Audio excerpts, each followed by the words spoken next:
Assalamualaikum teman-teman. Kami dari kelompok 7 Matematika Ekonomi ingin menjelaskan terkait materi fungsi linear. Sebelumnya, kami ingin memperkenalkan diri dari Pak Dini terlebih dahulu. Perkenalkan, nama saya Alisa Azahra. Perkenalkan, nama saya Stefania Margareta Taubari. Saya Aditya Sahreza. Saya Amelia Sandri. Saya Tidak Wala Suatana Sana. Selamat menyaksikan teman-teman. Dadah. Oke, fungsi linear. Fungsi linear atau garis lurus adalah fungsi di mana variabel bebasnya paling tinggi adalah 1. Bentuk umumnya sendiri yaitu y sama dengan dx tambah a, di mana a dan b adalah konstanta, angka, x adalah variabel tidak bebas, dan x adalah variabel bebas. Yang kedua, dalam fungsi linear itu ada pembentukan persamaan linear. Ada 4. Yang pertama ada di koordinat. Nah, di mana ada dua buah titik A dan B dengan koordinat masing-masing x1 y1 dan x2 y2. Di mana rumusnya seperti ini. Next. Yang kedua ada koordinat lereng.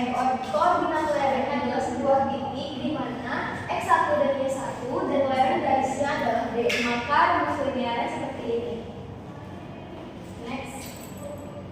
Yang ketiga ada penggal lereng. Penggal lereng adalah persamaan linear dapat pula dibentuk apabila diketahui penggalnya pada salah satu sumbu dan lereng garis yang memenuhi persamaan tersebut, yaitu y sama dengan a plus bx, di mana a itu penggal dan b itu lereng. Next. Nah, yang terakhir ada dui penggal. Dui penggal di mana apabila a dan c masing-masing adalah penggal dan sumbu-sumbu vertikal dan horizontal dari sebuah garis lurus, maka persamaannya yaitu y sama dengan a dikurang a per c x, di mana a adalah vertikal dan b adalah horizontal. Baik, selanjutnya ada penerapan fungsi linear dalam teori ekonomi mikro. Di sini ada beberapa fungsi. Di antaranya yang pertama ada fungsi permintaan, di mana rumusnya yaitu I sama dengan A min BP atau P sama dengan A bagi B dikurangi 1 per B kali I. Yang kedua ada fungsi penawaran, di mana rumusnya yaitu I sama dengan min A plus BP, atau kita juga bisa menggunakan rumus P sama dengan A per B ditambah 1 per B dikali I. Yang terakhir ada keseimbangan pasar, di mana rumusnya yaitu ID sama dengan IS.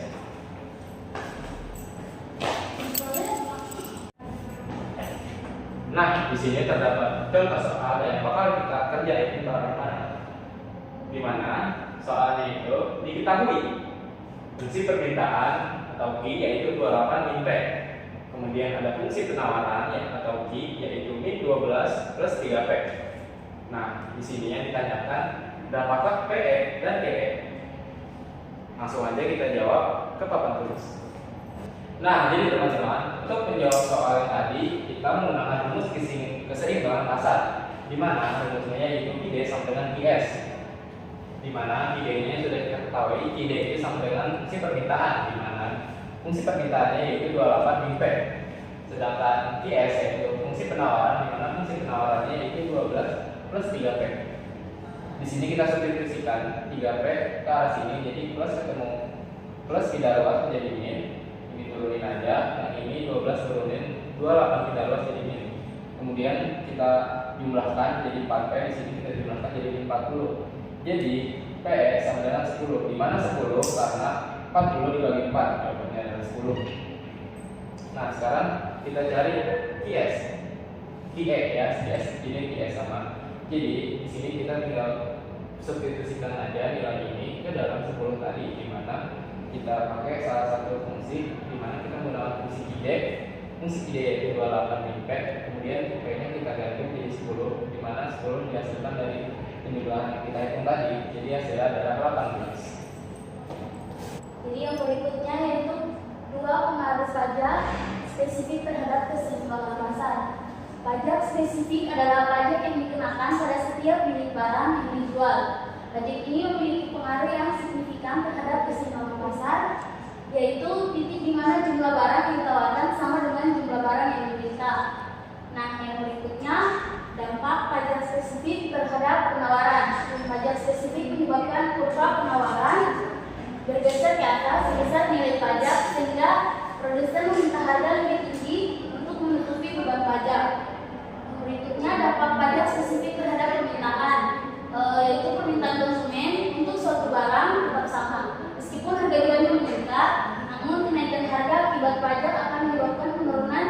jumlah barang yang diminta. Yang berikutnya, penyesuaian keseimbangan pasar. Ketika kurva penawaran bergeser di atas, titik keseimbangan pasar akan berubah. Harga keseimbangan akan naik dan jumlah keseimbangan akan turun. Dalam teori ekonomi mikro, ada pengaruh pajak proporsional terhadap keseimbangan pasar, di mana pajak proporsional adalah pajak yang besarnya diterapkan berdasarkan persentase tertentu dari harga jual. Nah, jika persamaan penawaran awalnya adalah P sama dengan A plus B kiri, maka dengan pajak proporsional sebesar T persen atau pajak berapa persen dari harga jual, persamaan penawarannya berubah menjadi P sama dengan A per 1 dikurang T plus B per 1 dikurang P Q, atau Q sama dengan min A per B plus 1 min T per B P. Oke, selanjutnya pengaruh subsidi terhadap keseimbangan pasar. Pengaruh subsidi tersendiri itu menyebabkan harga jual barang tersebut menjadi lebih rendah karena adanya subsidi membuat ongkos produksinya menjadi lebih kecil sehingga produsen bersedia menjual barangnya lebih murah. Lalu pada subsidi sendiri terjadi perubahan persamaan tawaran dari P sama dengan A ditambah B menjadi P aksen sama dengan A ditambah B dikurang subsidi. Next.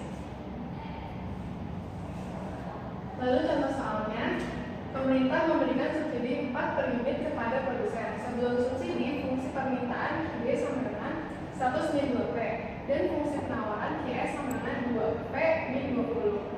Ditanyakan berapa P dari keseimbangan sebelum dan sesudah subsidi. Oke, baik, langsung saja kita jawab. Pertama-tama kita harus dulu diketahuinya. QD sama dengan 100 min 2P, QS sama dengan 2P dikurang 20 dan subsidinya 4 per unit. Kita mengetahui dulu sebelum subsidi, yaitu menggunakan rumus keseimbangan pasar QD sama dengan QS. 100 min 2P sama dengan 2P min 20.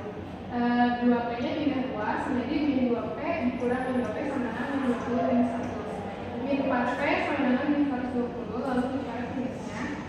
Jadi P sama dengan 120 dibagi 4, yaitu sama dengan 30.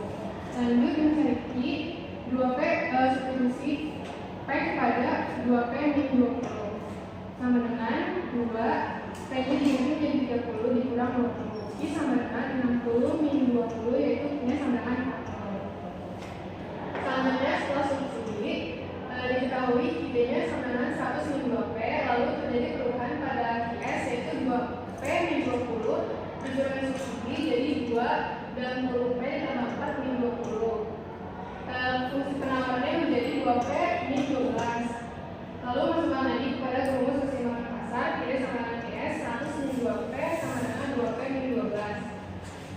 Min 2P-nya dengan 2 menjadi min 2P dikurang min 2P sama dengan min 12 dikurang 100. Min 4P sama dengan min 112. Lalu P sama dengan 112 dibagi 4 menjadi P sama dengan 28. Jadi P setelah subsidi yaitu 28. Lalu mencari Q, substitusikan lagi kepada 2P min 12. Di aksen sama dengan 2 dikali 28 min 12. 2 kali 28 min 6 dikurang 12. Di aksen sama dengan 45. Jadi P sebelum subsidi yaitu 30 dan Q-nya 40. Lalu P setelah subsidi menjadi 28 dan Q-nya menjadi 44. Ini menunjukkan adanya pengaruh subsidi yaitu adanya penurunan harga dan peningkatan kualitas. Nah, jadi untuk keseimbangan pasar kasus jual acak barang, bentuk umumnya QDX sama dengan jumlah permintaan akan X dan QDY sama dengan jumlah permintaan akan Y. PX sama dengan harga X per unit, PY sama dengan harga Y per unit. Nah, untuk rumusnya QDX